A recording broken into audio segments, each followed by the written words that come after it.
तो चलिए शुरू करते हैं आंकड़े हमारे फैसला आपका। बांग्लादेश में अपनी नई सरकार चुन ली है। याद कीजिए 2024 जब जेन जी की अगुवाई में सड़कों पर उतरी युवा ताकत ने सत्ता की नींव हिला दी थी। उसी जन क्रांति ने लंबे समय से सत्ता में काबिज प्रधानमंत्री शेख हसीना की सरकार को भी गिरा दिया था।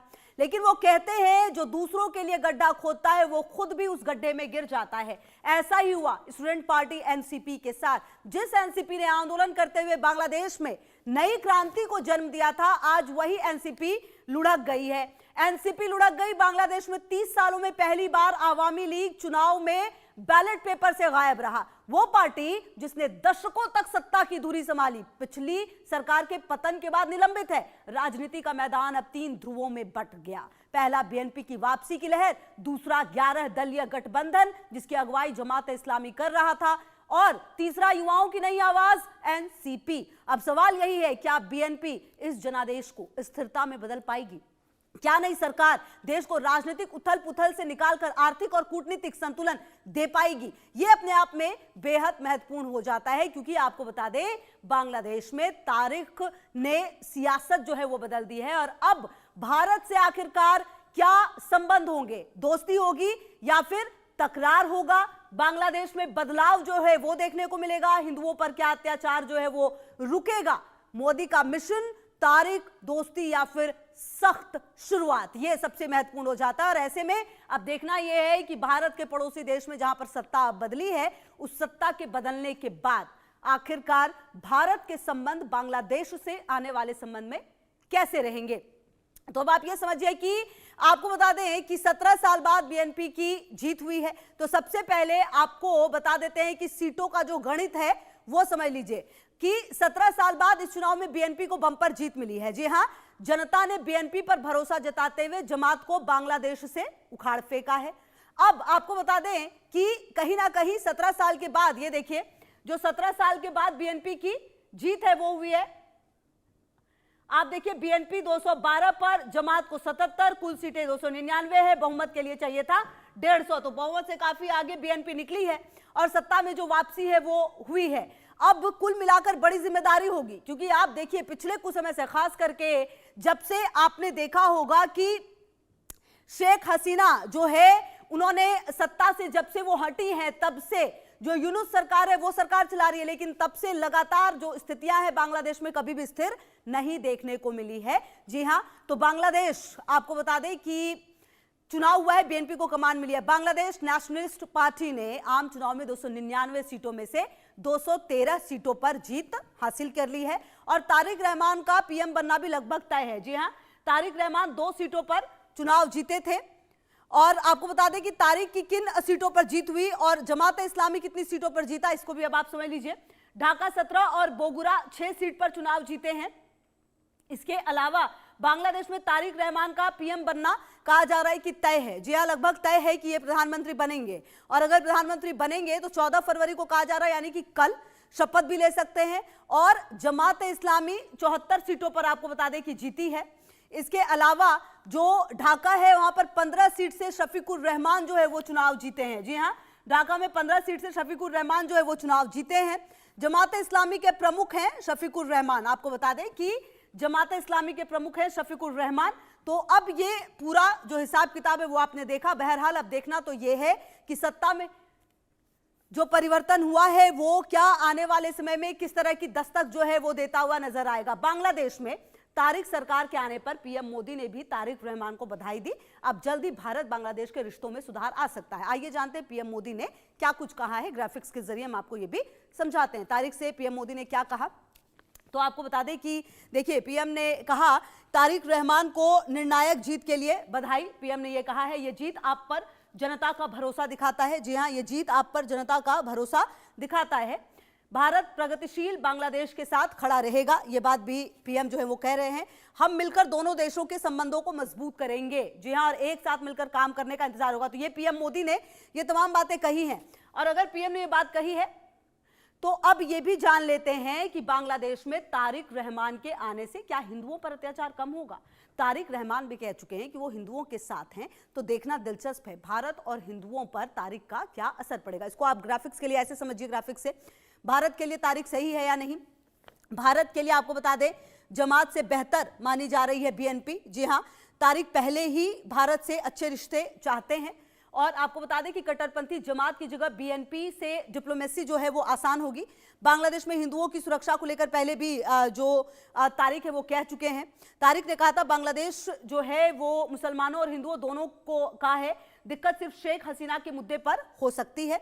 खालिदा जिया के निधन पर पीएम मोदी ने शोक संदेश भेजा था। जी हां, उन्हीं के बेटे हैं और अब सत्ता अगर इनके पास होगी तो देखना यह दिलचस्प है कि आने वाले समय में किस तरह के फैसले लेते हैं। आपको बता दें कि बांग्लादेश में शेख हसीना को हिंदुओं का समर्थन मिलता था। इस बार चुनाव शेख हसीना की अवामी लीग नहीं थी, जिसका पूरा फायदा बीएनपी को मिला और तारिक रहमान को हिंदुओं ने सरकार बना दी। आइए जानते हैं ऐसा क्यों हुआ है। अब तो हिंदुओं से बनी है बीएनपी की सरकार, क्योंकि आपको ऐसा समझा देते हैं कि बांग्लादेश में करीब 9% जो है वो हिंदू वोटर है। 1 करोड़ हिंदू मतदाताओं ने बाजी पलटी है। जी हां, आपको बता दें 1 करोड़ हिंदू मतदाता थे जिन्होंने पूरी बाजी पलट दी। हिंदू बाहुल्य 36 सीटों पर बीएनपी की जीत हुई है। अब तक ये लोग आवामी लीग को वोट देते थे और अब इस बार आवामी लीग ने चुनाव नहीं लड़ा तो हिंदू वोटर्स ने बीएनपी को अपना समर्थन दिया है। जमात एंटी हिंदू हमलों के लिए बदनाम है, आपको बताएं, तो इसीलिए जो बीएनपी है उसको चुना गया है और बीएनपी को अब चुना गया तो उम्मीदें काफी ज्यादा है। जिन्होंने खास करके वोट दिया है वो ये चाहते हैं कि उनके हितों की रक्षा जो सरकार है यहां पर वो करे।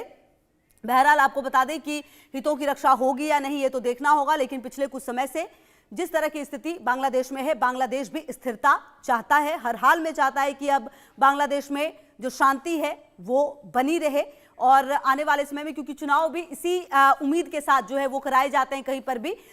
और आपको बता दें कि बांग्लादेश में नई सरकार आने से भारत से ही रिश्ते बेहतर होने के आसार जो है वो नजर आ रहे हैं। ऐसा क्यों हम कह रहे हैं ये भी अब आपको बता देते हैं।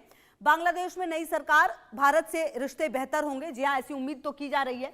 स्पष्ट बहुमत वाली सरकार से संबंधों में स्थिरता जो है आने की उम्मीद ज्यादा रहती है। इसके अलावा कूटनीतिक संबंधों में सुधार की नई उम्मीद जो है वो यहां पर जम रही है।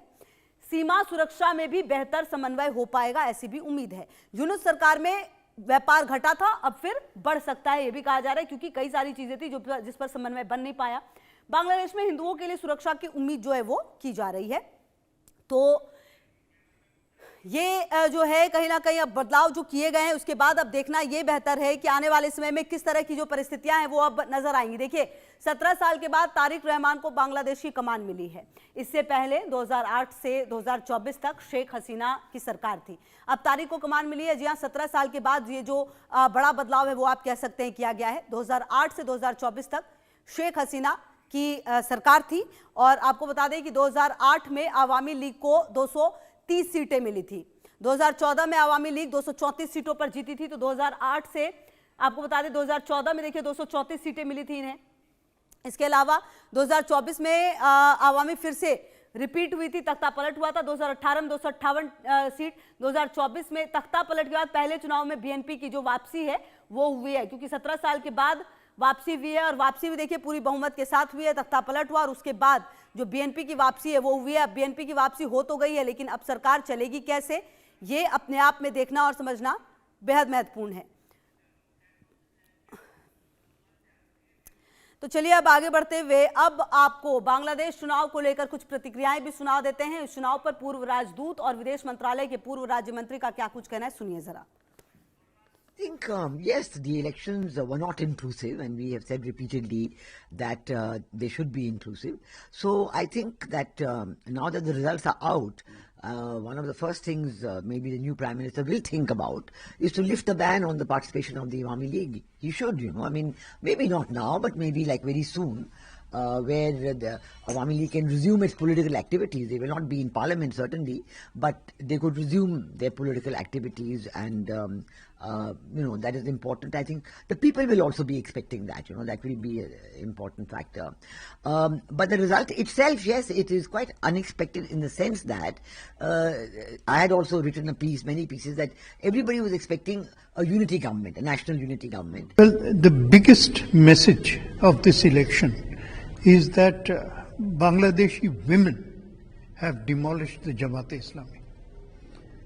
And they have done so because the Jamaat campaigned basically or represented an anti-women platform. It spoke of denying women jobs. Bangladeshi women are at the heart of the textile industry. Mothers have worked very hard to provide a better life for their children from very difficult circumstances. तो आपको बता दें कि बांग्लादेश में तारिक सरकार है और जीत के अहम कारण है। वो कारण क्या है वो अब आपको बता देते हैं। बांग्लादेश में तारिक रहमान की बीएनपी ने प्रचंड जीत दर्ज की है। अब जीत के उन सभी कारणों को भी जान लेते हैं जिसकी वजह से जीत हुई है। जी आपको बता दें बांग्लादेश में जीत हुई है। कारण नंबर 1 क्या है देखिए, पूर्व पीएम शेख हसीना की पार्टी आवामी लीग के वोट, खासकर हिंदू वोट जो बीएनपी में है वो शिफ्ट हुए हैं, ये बताया जा रहा है पहला कारण। दूसरा क्या है, बीएनपी के आवामी लीग के गढ़, खुलना, सिलहट, चटगांव, ठाकुरगंज में जीत मिली है। तीसरा कारण क्या है, जमात ने बांग्लादेश के मुक्ति संग्राम का विरोध किया था, जनता ने सबक सिखाया है। जी हां, यह कारण नंबर 3 बताया जा रहा है। कारण नंबर 4 क्या है, स्टूडेंट्स की नेशनल सिटीजन पार्टी की आपसी फूट और जमात में गठबंधन जो है वो भारी पड़ा है। ये कुछ कारण है जिसकी वजह से कहा जा रहा है कि बीएनपी ने ये जीत हासिल की है। और आपको बता दें कि बांग्लादेश में स्टूडेंट्स की जो पार्टी है एनसीपी, जिसने बांग्लादेश में शेख हसीना की सरकार गिराई थी, जो आज चुनाव में कुछ कमाल नहीं कर पाई। एनसीपी ने 30 सीटों पर चुनाव लड़ा लेकिन 6 सीटें ही जीत पाई थी। अब हसीना को डुबोया था, खुद भी डूबे हैं। जी आप इसको ऐसे समझिए। वजह नंबर 1 क्या है, आंदोलन का जो असर है खत्म हुआ और आपसी फूट जो है वो देखने को मिली। वजह नंबर 2 क्या है, कैडर का ना होना सिर्फ जेन जी वोटर्स के भरोसे थी। जी हाँ। वजह नंबर 3 क्या थी, वोट का बंटवारा हुआ, जनता ने अनुभवी बीएनपी को चुन लिया है अपने लिए। वजह नंबर 4 क्या है, पहचान सोशल मीडिया और ढाका यूनिवर्सिटी तक है, और ऐसे में क्योंकि सत्ता चलानी है कोई मजाक की बात है नहीं। वजह नंबर 4 क्या है, स्टूडेंट्स की पार्टी में अनुभव की कमी का डर जो है वो भी देखने को मिला है। ये कुछ वजह है जिसकी वजह से जो पार्टी है एनसीपी की हार की वजह से। और 5 नंबर जो सवाल है वो ये भी, स्टूडेंट्स की पार्टी में अनुभव की कमी का डर है, जैसा कि हमने आपको बताया कि ये भी कुछ कारण है जिसकी वजह से जो हार है वो हुई है। तो ऐसे में आपको बता दें कि बांग्लादेश में तारिक रहमान की जीत जो है, अब हम आपको ये भी बता देते हैं कि हमने कुछ सर्वे किया है। वो सर्वे क्या है, उसमें सवाल क्या है, उसके जवाब क्या है, वो भी अब आपको समझा देते हैं।